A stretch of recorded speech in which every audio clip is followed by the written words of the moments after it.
Hola a todos, mi nombre es Verónica Wolf, soy reumatóloga del Hospital del Salvador y del Departamento de Medicina Oriente de la Universidad de Chile. En esta ocasión vamos a discutir 3 casos clínicos de patologías menos frecuentes en la reumatología y que no han visto en clases magistrales. El primer caso que vamos a analizar es acerca del fenómeno de Raynaud. Se trata de una mujer de 44 años, casada, tiene 2 hijos y trabaja como operaria en una fábrica de embutidos. No tiene antecedentes médicos de importancia, ocasionalmente toma antigripales y fuma 5 a 10 cigarrillos al día. Consulta por un cuadro de 6 meses de evolución de hinchazón de manos asociado a notorio cambio de coloración en algunos dedos, especialmente cuando trabaja en la mañana en la zona refrigerada de su empresa. Los dedos se ponen intensamente blancos y se asocia dolor tipo puntada con adormecimiento de los pulpejos. Posteriormente, los dedos se ponen azules y al exponerse al calor se tornan rojizos y los siente hinchados. Al examen físico destaca una piel de la cara normal, manos edematosas y frías, piel de los dedos levemente acartonada de aspecto infiltrado, no se logra hacer un pliegue cutáneo completo y tiene telangiectasias periunguiales presentes. Acá, fotos que ejemplifican los hallazgos del examen físico. A la derecha tenemos la mano edematosa o mano puffy, al medio el fenómeno de Raynaud y en la foto de la izquierda las telangiectasias alrededor del borde de la uña o periunguiales. Sindromáticamente, ¿cuál es el diagnóstico en este caso? Se trata de un fenómeno de Raynaud, ¿cierto?, con sus 3 fases. ¿Y qué elementos de la historia y del examen físico nos permiten distinguir un fenómeno de Raynaud primario de uno secundario? En el caso del primario, la edad de comienzo generalmente es antes de los 30 años, en la adolescencia, y predomina en los hombres. Generalmente es difuso en todos los dedos y es indoloro porque el grado de isquemia que se produce con la vasoconstricción es muy leve. No hay otros síntomas asociados, ¿cierto? Y ninguna otra alteración al examen físico y suele haber antecedentes familiares de un fenómeno similar. ¿Y qué elementos de este caso nos hacen sospechar que puede haber una mesenquimopatía subyacente? Que es mujer, que inició brusco después de los 30 años, que tiene dolor, o sea, la isquemia es importante, y las manos son edematosas con piel acartonada, lo que llamamos esclerodactilia, y tiene telangiectasias periunguiales. ¿Cuáles son las mesenquimopatías más frecuentes que presentan fenómeno de Raynaud? La esclerosis sistémica, variedad tanto difusa como limitada, la enfermedad mixta del tejido conectivo, dermatomiositis, el lupus eritematoso sistémico y síndromes de sobreposición entre esclerosis sistémica y dermatomiositis. ¿Y qué estudios de laboratorio nos podrían ayudar para avanzar en el diagnóstico? La capilaroscopía del lecho unguial consiste en mirar con un lente de aumento el lecho de la uña, que en el caso de algunas mesenquimopatías muestra un patrón anormal de la circulación que es característico. El hemograma y la VHS debieran ser normales en un fenómeno de Raynaud primario. Y un anticuerpo antinuclear que, si está positivo, especialmente a título alto, sugiere una mesenquimopatía subyacente. Los patrones nucleolares sugieren, por ejemplo, una esclerosis sistémica difusa y el patrón anticentrómero sugiere una esclerosis sistémica limitada. ¿Qué medidas generales debemos iniciar para el tratamiento del fenómeno de Raynaud en la atención primaria? Lo primero es evitar todos los vasoconstrictores, en particular el tabaco, ¿cierto?, la nicotina. Suspender el uso de fármacos vasoconstrictores como pseudoefedrina y cafeína que se contienen en algunos antigripales y algunos antijaquecosos ergotamínicos. No exponerse a temperaturas bajas en lo posible, uso de guantes adecuados, reubicación en las labores de su trabajo si fuera necesario y derivar a reumatología ante la sospecha, ¿cierto?, de un fenómeno de Raynaud secundario a una mesenquimopatía. Las medidas farmacológicas, que normalmente son de resorte del especialista, incluyen vasodilatadores como bloqueadores de canales de calcio, antiagregantes plaquetarios como aspirina en dosis baja, inhibidores de fosfodiesterasa como el sildenafil, prostaglandinas vasodilatadoras como el iloprost y antagonistas de endotelina 1 como bosentan. El segundo caso está relacionado con la esclerosis sistémica.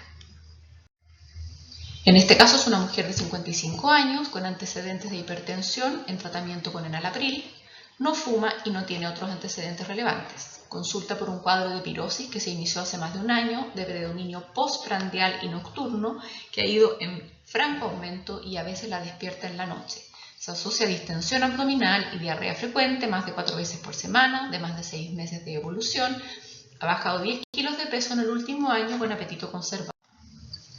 Al examen físico destaca fenómeno de Raynaud espontáneo, con úlceras en los pulpejos de algunos dedos. La piel de la cara, el cuello y el escote están infiltradas, acartonadas, sin arrugas.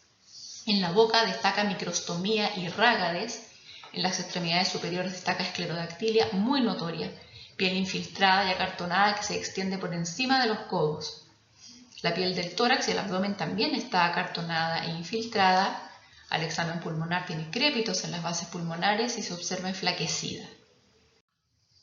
Estas son fotos que ejemplifican los hallazgos del examen físico. Ustedes ven una cara con la piel acartonada, sin arrugas, una boca con labios delgados, con disminución de la apertura bucal que llamamos microstomía, úlceras en los pulpejos de los dedos que son secundarias, ¿cierto?, a un fenómeno de Raynaud severo con isquemia y necrosis de la piel, y los dedos de las manos acartonados con la piel sin pliegues.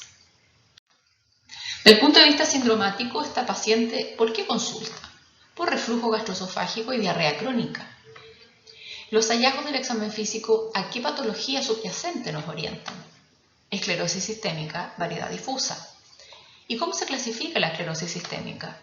Se clasifica en relación al compromiso cutáneo en la forma difusa, limitada y las formas cine. Las formas cine son aquellas en que no hay compromiso cutáneo o es mínimo y lo que predomina es el compromiso de órganos internos y el fenómeno de Raynaud. También tenemos las formas de sobreposición con otras mesenquimopatías y la enfermedad mixta del tejido conectivo. En relación al compromiso cutáneo, las llamadas esclerodermias, hay que distinguir las formas inmunológicas de las no inmunológicas. En las inmunológicas localizadas tenemos la morfea y la esclerodermia lineal. Es importante recalcar que estas no son patologías sistémicas, se limitan normalmente a la piel. Y existen otras enfermedades no inmunológicas que también pueden dar un compromiso cutáneo que parece una esclerodermia, como es el esclerodema asociado a la diabetes de larga data, el escleromixedema asociado a gamapatías monoclonales o amiloidosis, el mixedema del hipotiroidismo, la fascitis eosinofílica y algunas reacciones farmacológicas a fármacos como la bleomicina, por ejemplo. La esclerodermia difusa consiste en el engrosamiento de la piel de la cara, el cuello, tronco, dedos, manos y piernas en forma simétrica, pero la característica es que el compromiso de las extremidades es proximal a codos y rodillas, o sea, sobrepasa los límites del codo y las rodillas. La evolución del compromiso de la piel y de órganos internos es rápida después del inicio del fenómeno de Raynaud y es muy frecuente el compromiso de órganos internos como pulmón, riñón, corazón, etc. Normalmente estos pacientes, la mayoría, tienen ANA positivo y el anticuerpo más característico, más específico de esta enfermedad es el anti-SCL70, que se asocia a mayor riesgo de enfermedad pulmonar intersticial. El pronóstico en general es malo, con una supervivencia de más o menos un 50% a 10 años sin tratamiento. Luego tenemos la variedad limitada. Recuerden que solo se refiere a lo limitado del compromiso cutáneo, pero sigue siendo una enfermedad sistémica. Antiguamente la llamábamos CREST, por su acrónimo de calcinosis, Raynaud, esofagopatía, esclerodactilia y telangiectasias. Ya no usamos esa terminología, hablamos de esclerosis sistémica limitada. El compromiso de piel en este caso está limitado a la región distal a los codos y rodillas, en general antebrazos, manos y dedos, también puede comprometer cara y cuello. La progresión de la enfermedad es variable después de la aparición del fenómeno de Raynaud y también puede presentar compromiso de órganos internos, como la variedad difusa, y acá el patrón de ANA que predomina es el anticentrómero. Suele tener mejor pronóstico con una sobrevida mejor a 10 años que la variedad difusa. La enfermedad mixta del tejido conectivo es una entidad nosológica propia, con características propias, que comparte elementos fenotípicos de lupus, polidermatomiositis y esclerosis sistémica, con predominio variable de algunas de estas enfermedades. La mayoría de los pacientes son ANA positivos y la característica más relevante es la presencia de anticuerpos anti-RNP a título alto. Clínicamente, muy alta frecuencia de Raynaud y manos edematosas o puffy hands, que no son exclusivas de la enfermedad mixta, pero son muy características.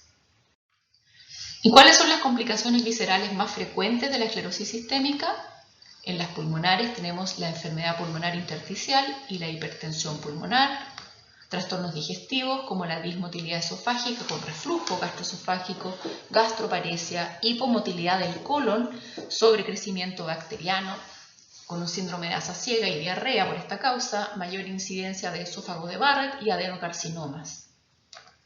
Las complicaciones renales incluyen la insuficiencia renal secundaria a hipertensión maligna, lo que llamamos la crisis renal esclerodérmica, que afortunadamente es cada vez menos frecuente. Las complicaciones cardiológicas como la fibrosis miocárdica, miocarditis, insuficiencia cardíaca derecha, secundaria hipertensión pulmonar. ¿Y qué medidas terapéuticas generales podría iniciar el médico en la atención primaria en este caso? Las medidas generales para el tratamiento del reflujo gastroesofágico, inhibidores de bombas de protones, medidas generales para el tratamiento del Raynaud, curaciones de las úlceras, la toma de exámenes generales, y esta paciente debe ser derivada a nivel terciario para evaluación por un equipo multidisciplinario que incluya reumatólogo, neumólogo y gastroenterólogo. Nuestro último caso es acerca de las miopatías inflamatorias idiopáticas. Este es un paciente varón de 58 años con antecedentes de tabaquismo crónico hace más de 30 años y dislipidemia en tratamiento con rosuvastatina. Consulta por un cuadro de 2 meses de evolución de dificultad para levantarse de la cama, pararse de la silla y subir escaleras. Tiene dificultad para elevar los brazos, lavarse el pelo, no puede tomar a los nietos en brazos. Y en las últimas 2 semanas ha notado dificultad para tragar. Se atora y tose después de comer. No tiene dolor muscular y ha bajado 3 kilos. Estas son fotos obviamente simuladas, ¿cierto?, de lo que podríamos encontrar en este paciente, que ha notado enrojecimiento de su cara, de los párpados fundamentalmente y en la zona del escote, además de lesiones solevantadas y eritematosas en las manos, en este caso, ¿cierto?, en las superficies extensoras de las metacarpofalángicas y las interfalángicas proximales, y además en los codos. Al examen físico destacan las lesiones que vimos y además debilidad muscular M3. Esto quiere decir que el paciente logra vencer la gravedad, pero no la resistencia del operador o del examinador. La debilidad es de predominio proximal, es decir, compromete músculos de la cintura escapular y pélvica. En el laboratorio destaca un hemograma con leve anemia normocítica normocrómica, una sedimentación elevada, la CK total, enzima muscular muy elevada, LDH elevada y una radiografía de tórax con un nódulo pulmonar espiculado de 3 centímetros. ¿Cuál es el diagnóstico más probable en este caso? Es una dermatomiositis, probablemente paraneoplásica. ¿Qué diagnósticos diferenciales son planteables en relación a la miopatía, particularmente en este paciente? El paciente usa estatinas, por lo tanto siempre hay que pensarlo como una miopatía asociada a estatinas. También podría ser una miopatía por cuerpos de inclusión, que es una de las variedades menos frecuentes de las miopatías inflamatorias, pero predomina en hombres mayores de 50 años. Y siempre hay que pensar en la polimialgia reumática, que es una enfermedad inflamatoria de los adultos mayores de 50 años, del espectro de las arteritis de células gigantes, que puede presentar dolor de la cintura pélvica y escapular, que a veces se confunde con debilidad por el dolor. Así se clasifican las miopatías inflamatorias idiopáticas: polimiositis, dermatomiositis con su forma amiopática, la miositis necrotizante, las formas juveniles asociadas a neoplasia, miositis de cuerpos de inclusión y los síndromes de sobreposición con otras enfermedades del tejido conectivo. Las miopatías inflamatorias idiopáticas son un grupo que son heterogéneas, ¿ya?, de enfermedad del tejido conectivo, que tienen algunas características en común, como la debilidad muscular, que es proximal habitualmente, elevación de enzimas derivadas del músculo esquelético, como la creatinquinasa, aldolasa, GOT y GPT, no comprometen la musculatura facial ni oculomotora, eso es muy importante. La mialgia es poco frecuente, 1/3 de los casos. Cuando hay compromiso cutáneo, el rash característico de la piel lo vamos a ver en detalle. Y tiene manifestaciones extramusculares y extracutáneas muy frecuentes que dependen del perfil de autoanticuerpos del paciente. Se pueden sobreponer a otras enfermedades autoinmunes. La dermatomiositis es la forma más frecuente de estas miopatías inflamatorias y tiene, como su nombre lo dice, un compromiso cutáneo, un rash muy característico. Lo habitual es el eritema heliotropo, como el de la foto de nuestro paciente, que es un eritema violáceo que compromete normalmente los párpados y la frente. Puede haber edema de la cara también, edema facial. Puede haber un rash en el escote y en el dorso, que llamamos el signo de la V o el signo del chal o eritema en esclavina. Puede haber rash y pápulas en las superficies extensoras de las manos y los codos, llamamos pápulas de Gottron a esto. Hiperkeratosis y descamación de la cara lateral de los dedos, llamadas manos de mecánico. Calcinosis, que es más frecuente en niños. Hay un porcentaje no menor de pacientes que puede estar asociado a una neoplasia, que esto depende del perfil de autoanticuerpos. Y cuando no hay un compromiso muscular relevante, estas serían las formas amiopáticas. Las polimiositis son menos frecuentes, predominan en adultos también, mayores de 20 años. Deben diferenciarse de otras miopatías porque el diagnóstico es más difícil, ya que no hay compromiso de la piel. Luego tenemos una forma de miositis con necrosis muscular mediada por autoanticuerpos, donde predominan dos: los anticuerpos anti-HMG coenzima A reductasa, que se asocia fundamentalmente a la exposición a estatinas, y las formas no asociadas a estatinas, que son menos frecuentes. Luego tenemos los anticuerpos anti-SRP. Por último, una forma muy infrecuente de miositis o de miopatía inflamatoria, que es la miopatía por cuerpos de inclusión, que suele ser en hombres mayores de 50 años. Su curso es más insidioso que las anteriores y la clínica es más atípica. El compromiso es más focal, distal, asimétrico y no responde al tratamiento esteroidal ni al tratamiento inmunosupresor. Aquí tenemos un dibujo interesante donde ustedes pueden observar los anticuerpos que se han descrito en relación a las miopatías inflamatorias y pueden ver que los grupos de anticuerpos se relacionan con distintos fenotipos, formas de presentación. Entonces, por ejemplo, nuestro paciente que tiene compromiso de la piel debiera tener los anticuerpos que están relacionados a esa forma de presentación. Y pensamos que tiene un cáncer de pulmón, probablemente vamos a encontrar los anticuerpos que se asocian a malignidad. ¿Qué hacemos con este paciente?